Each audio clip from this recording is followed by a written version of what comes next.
Hello people! Kanina, ang request ni Amo ay Chinese food. Oops, 1, 2, 3, smile. Ang request niya ay spring roll, vegetable spring roll, tapos fried rice.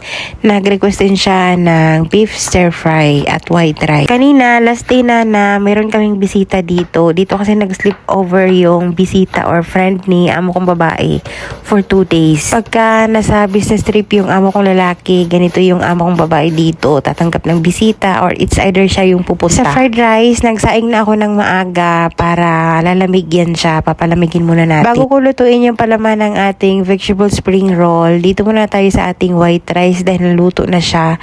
So, magpa-serve siya ng white rice. So, naglagay ako sa maliit na or medium size na Pyrex. Tapos, initin na lang yan mamaya sa microwave para isang lang saing. And then, next niya, nilagay ko sa malaking Tupperware pala, hindi maliit, para lalamig yung ating kanin para sa ating fried rice. Ilalagay ko yan sa harap ng aircon namin dito sa kusina para lalamig. Gusto ko lang pagka mag-fried rice ako malamig na kanin para hindi siya mushy. Next kong ginawa, magluto tayo ng filling ng ating vegetable spring roll. Yung nakita nyo kanina, naghiwa lang tayo ng maliliit na hiwa or manipis na hiwa ng cabbage, marami, and mga 2 carrots lang yun, shredded. Tapos itong chicken, 2 chicken breast lang yan, nilagay ko yan sa food processor.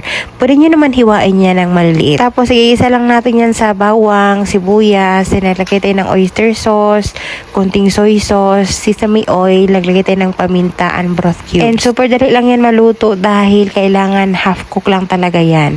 Kailangan nag-mix lang yan ang lahat-lahat ng yan, tapos okay na. Pagka ma-overcook na yan kasi maraming tubig yung lalabas. And pagka maraming tubig, tapos sabalutin natin yan sa spring roll wrapper, ay yung wrapper ay masisira. Ganitong itsura, okay na yan. Tapos syempre tikman natin. Mag-add na lang tayo ng soy sauce or kung ano pa mga pangpalasa pag kulang. Then kailangan para medyo matuyo yan siya dahil magtutubig naman talaga yan. Dahil cabbage at carrots magtutubig talaga pag niluluto. So ilagay natin yan muna sa strainer habang lumalamig. Tatagas yung kanya sabaw para hindi masira yung ating spring roll wrapper. Pero meron pa talagang masira din talaga. Hindi talaga maiwasan Then, pinalamig muna natin yung ating spring roll filling. Dito muna na tayo sa ating Chinese beef or beef stir fry. So, gumamit tayo. Tingnan nyo yung beef dito. Wala talagang kataba-taba. Puro talaga laman. Ganyan yung gusto nila dito pagka beef ang pag-usapan. Tapos, hiwain natin yan across the grind ng meat. At kailangan natin nipisan. Sobrang nipis yung kaya yung nipis na pagka-slice.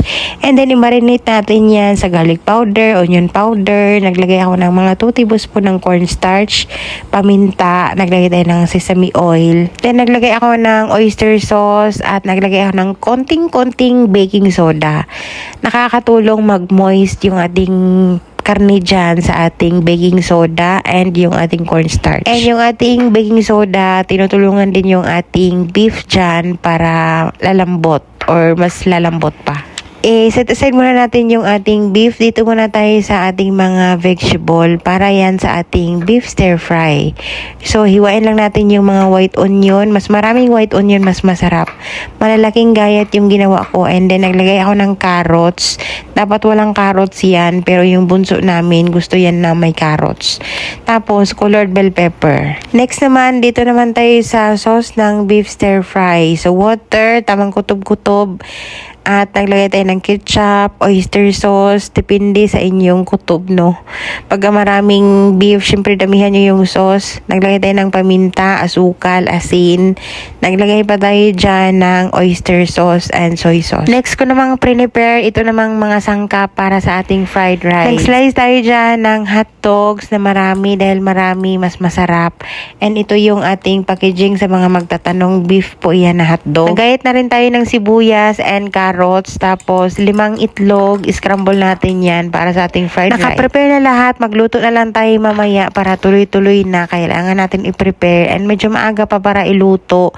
Gusto ko kasi yung fried rice at yung beef stir fry. Fresh talaga siya pagka naluto, saka na isi-serve. Or pagka naluto, isi-serve agad. Parang ganun. Gusto ko yung ganun na pagka mga ganitong dish, gusto ko talaga fresh. And meron pa tayong time para magbalot ng ating spring roll kasi nga medyo early pa para iluto yung ating fried rice and yung ating beef stir fry. So nagbalot muna ako dyan. Konti lang naman yung kailangan ko dahil konti lang naman talaga yung kakainin nila dyan sa vegetable spring roll. Minsan lang yan sila mag-request. Pero sa tuwing kasi mag fried rice ako, lagi kong ino-introduce kasi sa kanila dati itong vegetable spring roll. Kaya nasanay na rin yung amo ko. Itong gamit kong rubber na to, nagustuhan ko siya dahil hindi siya madaling mapunit. Kaso lang, meron ba kayong ini-tip dyan para hindi mabutas or hindi masira yung ating wrapper pagka nagbalot tayo, lalo na pagka may cabbage? Parang sa tingin ko kahit anong natin, patulo ng sabaw, masisira at masisira pa talaga siya. Kaya nasayangan ako sa wrapper ba na masira. Anyway, after nagbalot ako ng konti enough para maprito today, ay nagsimula na akong nagluto ng ating fried rice. So nagluto muna tayo ng scrambled egg dyan and set it aside. And then naglagay tayo ng olive oil and butter. Kaya ako naglagay ng olive oil dyan para hindi masunog yung ating butter. Meron namang magngangawa dyan. Meron na nga daw butter, meron pa daw oil. Ay nako. Igigisa natin mabuti yung sibuyas, bawang until lumabas yung kaluluwa ng mga yan. Sinunod kong nilagay yung maraming hot dogs and carrots. Then naglagay tayo ng oyster sauce, pangpalasa. Then naglagay na ako ng paminta. Nilagay ko na yung ating green peas na frozen. Then naglagay tayo ng corn in can. Then naglagay pa tayo ng soy sauce dyan. Depende sa gusto nyong alat. Then sinunod ko na yung ating pinalamig na kanin kanina. Pag walang bisita, pag fried rice lang at spring roll, yung usually na nire-request ni amo. Pero dahil sa merong panauhing pandangal yung amo ko, kaya nag-request siya ng beef stir fry at white rice. O diba na double yung pagkain today. Naglagay pala ako dyan ng sesame oil para talagang Chinese na Chinese yung attack. Then nilagay natin yung scrambled egg. Dito pa lang sa fried rice na to, pwedeng na talagang wala ng ulam. Kaya naman alam ko talaga na after this lunch, marami talagang matitirang pagkain dahil alam nyo naman, yung mga madam dito, pakunti-kunti lang yung kakainin pagka may mga bisita. And isa lang naman yung bisita niya, ganito karami yung kanyang nire-request. Ni-request pala kanina. And yung mga kasama nilang kakain, yung 3 alaga lang namin. So 5 lang sila. For sure nito bukas, mag-reheat tayo. Next kong niluto, mga 30 minutes na lang bago darating yung mga bata dahil hinintay lang nila yung mga estudyante na makarating dito sa bahay. Saka sila kakain ng lunch. Yung lunch kanina nasa magpo 4 o'clock na ng hapon.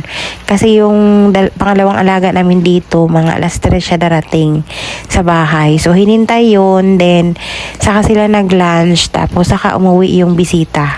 Dito na tayo sa ating beef stir fry. Nakalimutan ko lang unahin talaga yung gulay na stir fry. Una talagang dapat gawin dyan is yung mga gulay na stir fry and then set aside. So nakaunang batch muna tayo ng beef bago natin nilagay yung gulay. Baka malito kayo. Kasi nga, nakatatlong batch ata ako dyan ng beef kasi hindi yan siya pwedeng crowded dahil yan siya, magwo-watery. Lutuin natin yung beef until mag light brown ng konti. Dapat malakas yung apoy natin pag mag stir fry tayo para masarap siya at maganda yung texture. And kaya natin nilagyan ng cornstarch kanina para mag-thick yung sauce natin mamaya. And at the same time, yung ating meat dyan ay moist. Yung ating fried rice, ilagay natin sa ating serving dish. In case na malate yung mga alaga, ay initin na lang yan sa microwave. Pero naka-ready na yan to serve, initin na lang yan ng konti. And itong beef stir fry, nilagyan na natin yan ng sauce kanina. And lang natin, papakuluan ng konti para mag-thick. And ilagay na natin yung ating in-stir fry kanina na mga gulay. And konti na lang, maluto na yan siya. Pakuluan lang naman yan ng bahagya dahil luto naman na yung beef at saka yung gulay. Dapat yung gulay dyan half cook lang para pagkain ng mga kakain ay may crunch pa siya.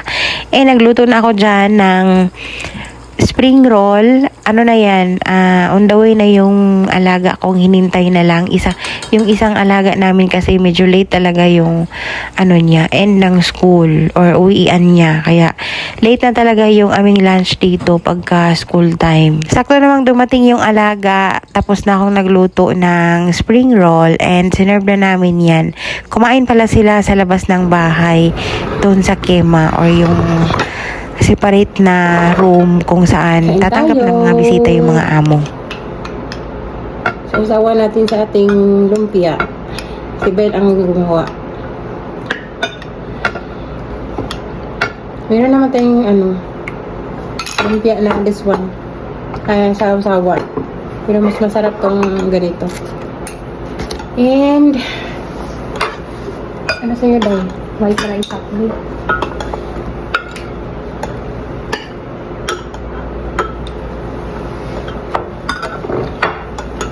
Lumpia. Yung white rice po. Salamat. And ano tayo? Magkamay. Magkamay. Ba't kayo tayo magkamay? Meron tayong sauce. Ayan tayo. Pinapunta sa amin yung mga may butas.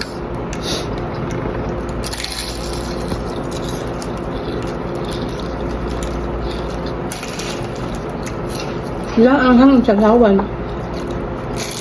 Lagan ko lang naghalo ko si dato puti. Kasi kaya masarap na. Kasi yung chili flakes.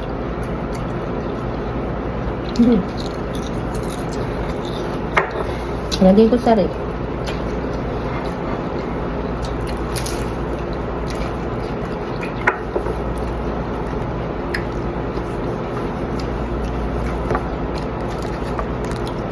Ano ka perto kay sa doon sa ano? Sa nagsasawa ko, ang ginamit ko lang, Nagsasawa ko ng cham, ang ginamit ko lang. Yung sasawa na gawa mo. Di ba masarap pa din lang? Masarap pa mo ng isa-isa, no?